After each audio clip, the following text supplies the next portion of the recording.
咱嘛讲，这个战争赶紧结束，再来关心天气的变化。唔知讲咱乡亲敢知讲，全台湾倒一个县市上接互雷公卡着？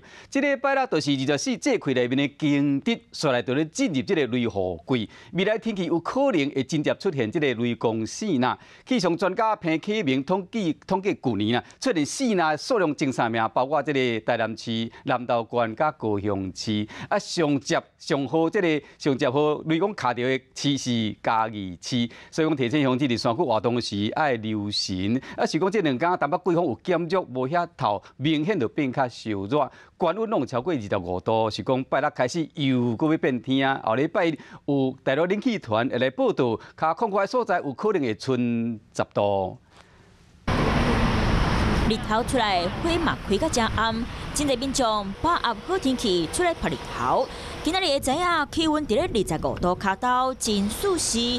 这个天气会继续冻到拜5，不过嘛，干那这2天尔，因为拜六就要变天咯。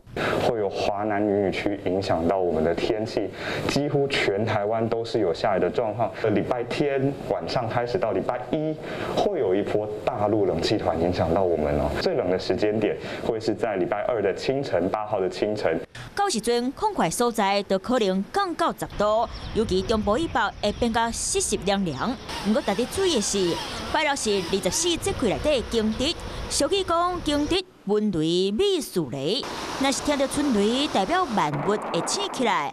是若单雷讲的现象，卖小煞发生。一年一摆雷雨季节就要来咯。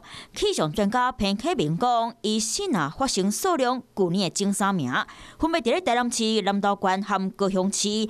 若是以是若密度来计算，海口雷公卡的所在是伫咧嘉义市。靠近山区的地方哈，由于在中国很容易会有午后雷阵雨发展出来，所以出现雷雨的次数当然也就越高了，雷击相对发生的状况也是会是比较多的。唔免烦恼好心捡雷针，总是要去山顶活动，嘛是要细腻注意。想要伫咧后礼拜天气转凉进前出去佚佗，这礼拜假日会当小计划一下。